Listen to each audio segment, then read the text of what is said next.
Hello and welcome to the Career Download. I am here with my guest today, Neil Richards. And Neil is coming to us all the way from the middle of the UK, as he has just informed me. And that is between Derby and Nottingham. So if you want to know if you get a geography question about what the middle of the UK is, Neil is going to help us with that. Neil, are you ready for our career questions today? I'm ready. All right, Neil. Thank you first for doing this. I'm really excited for you to share your career with our subscribers. All right, Neil, we already know your name. We're going to ask some personal questions, though. Your age. Okay, well, there's no getting away from it. I am 51. All right. And where are you from originally? So I'm from the UK. I'm originally from another bit in the middle of England. I'm originally from Cheltenham, which is a little bit further south, but I'm now up in Alfreton, which, as we just said, is in between Derby and Nottingham. Um, so I'm, a little bit, about an hour, about 2 hours north of London. Can you tell me a bit about your home life? Some of the things that people could relate to or see themselves? Absolutely, yes. So I'm married to my wife Claire. Have two grown-up-ish children. They both graduated, but they're still here at home. Uh, and two cats and a dog. So I'm not quite sure where I am in the pecking order, but it's not high. We have a full house. Excellent. All right. Can you tell me about what you like to do in your free time? Any hobbies that you have? Yeah, sure. So one of my main hobbies has been kind of around work, doing data visualization and kind of creative art from that. But I also love to walk. I'm in a beautiful part of the country, and I'm training to do some long walking this year. So, And now for a slightly more personal question, too. Can you tell me about some of the main priorities in your life right now? What's influencing some of your decisions in life and the direction you're going?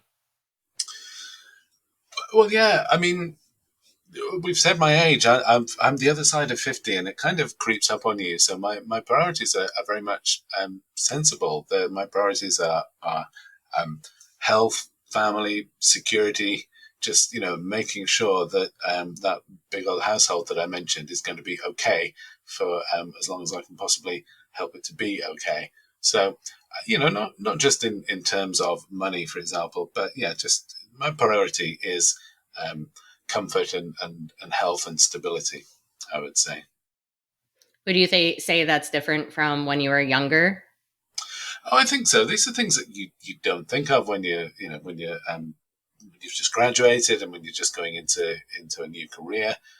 Your priority then, well, it might be very different. You don't know what the future holds for you.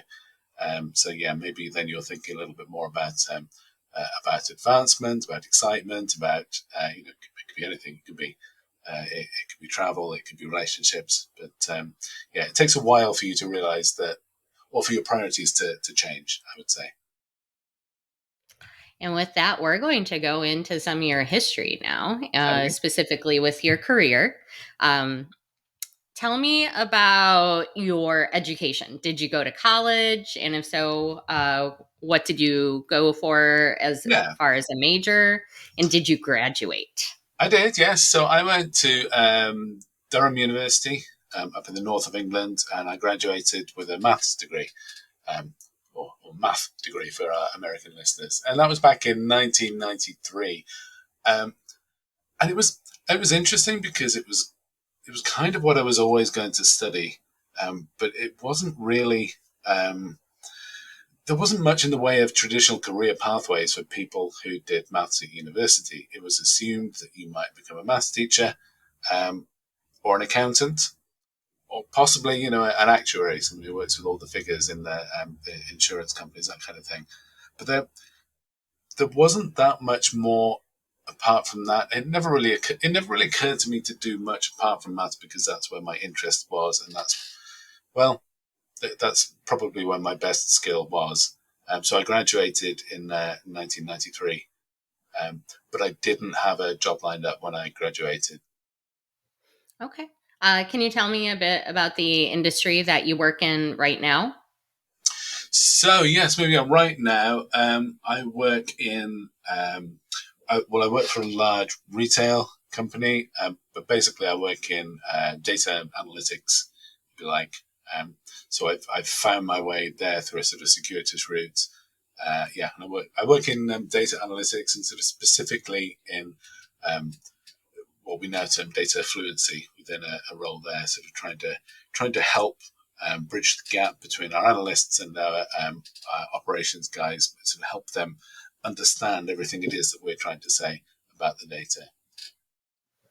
So let's hear a little bit about how you came to be where you are when you graduated with your maths degree, which is Yeah, very different in America, by the way. We don't say maths, but I exactly. always love it when British English calls it maths.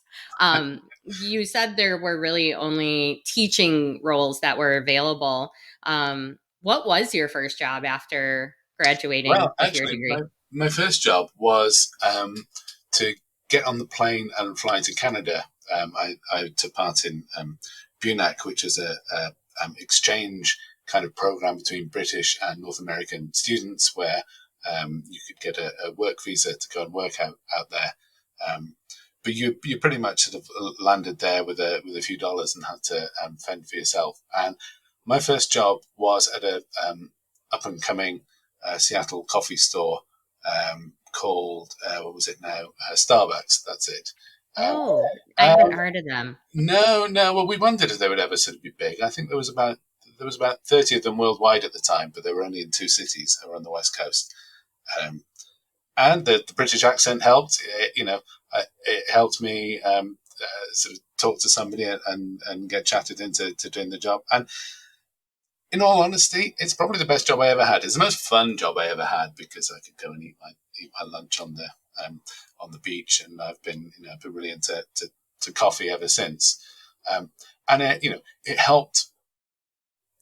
It helped with a lot of skills. It helped with life skills. It helped with confidence. It helped with feeling something interesting on my CV. All these kind of things. So I don't know. We sort of want to talk all this way back in careers, but I would always recommend just anything like that, anything that can make you more rounded as a person. So suddenly I wasn't this nerdy math guy who hadn't done anything. I was this math guy, but who'd been over to Canada for a year and had a what seemed like quite an exciting job. Um, but then I came back and I eventually got a job at a market research company um, in what was called data processing. And the other thing about being graduating in maths in 1993 is it was almost before computers. Computers were there for computer science people, but I didn't touch a computer um, during my degree course. They were there at school, but as a kind of uh, sort of amusing aside, really, they weren't something that we used. So I sort of slid in just before those skills became really, really vital. Um, but I learned, now what did I do? So data processing anyway, we learned this very specific sort of low level market research programming language where you could make scripts for telephone interviews and where you could process the data from punch cards into these big old tables of printed information. And I did that for probably a number of different companies in London over the next sort of 10, 15 years or so. I mean, it evolved into survey programming, so it evolved into learning a little bit of specific coding. It evolved into using computers every day in the job. Um, but it was never sort of hugely fulfilling um, in terms of career progression, yes, but also in terms of are people actually looking at this data? Are they making informed decisions? Maybe they are to decide, whether this advert's better than that, but it wasn't sort of hugely exciting field to be in. At some point, I discovered a certain visualization package, Tableau, which is where I kind of made my reputation, and I sort of looked into that while I was in one particular consultancy, and the more I worked with that, often outside of my role, the more I saw a different way that I could get involved, a way I could get closer with explaining data, a way I could get closer to talking to people, talking to clients, and helping them understand data, and just a way that I could I don't know, a way that I could sort of learn a skill that I could apply to something newer that could actually sort of take me further, because I was in a pretty dead end career until then. Um, So you're obviously very passionate about data visualization. yeah, How long in your career was it before you found something you were passionate about? I would say it was. Well, we're probably talking. Yeah, it's the best part of 20 years, if I'm honest. It's 15 to 20 years, because I've been um, yeah, I've sort of been aware of data visualization, I would say, for no longer than about 10 years. And it was adjacent to what I was doing, if you like, but not really. It didn't really have a place, but it allowed me a sort of a new skill to learn and a sort of jumping off point. I think before then I was kind of defined by the role, whereas now I'm more defined by um, that particular field, if you like. And that sort of allowed me, um, I feel it's allowed me to flourish a lot more. And it's allowed, I think it took a lot of patience and persistence to find that, because as somebody who's, a mathematician with whose only sort of qualifications and experience were in the very specific roles that I'd had, um, there were quite a lot of times where I looked elsewhere and I just thought, I can't do anything else. I'm not qualified to do anything else. But I think just sort of attaching myself onto a new tool and a skill that came with that enabled me to sort of break out from what was effectively quite a niche and unfulfilling role. But two-thirds of your career were spent potentially really focused on a role. And this last one third has really been about finding what's meaningful to you and what really Yeah, provides you with a sense of satisfaction. That's a big flip right I, there. I think you're right, and it can take sort of a little bit of introspection or a discussion like this before you actually do the sums and think, yeah, actually that was a long time. And if you're not prioritizing your career, or if you're not sort of giving it attention, then you can be in a, I don't, I don't want to call it a rut, because I don't really do regrets. I was not well paid, but I was not badly paid. I was paid enough to get a house and a lifestyle, and enough to to get by. Um, but yeah, it wasn't a kind of career progression that was taking me anywhere fast. So, we're going to get into some of the career advice that you have received over the years now. Would you say that there is a piece of advice that you were given by someone that you would claim is the worst advice you've ever received career wise? Um, Now this I found really hard, and I've had time to think about it. Um, I've had very little career advice.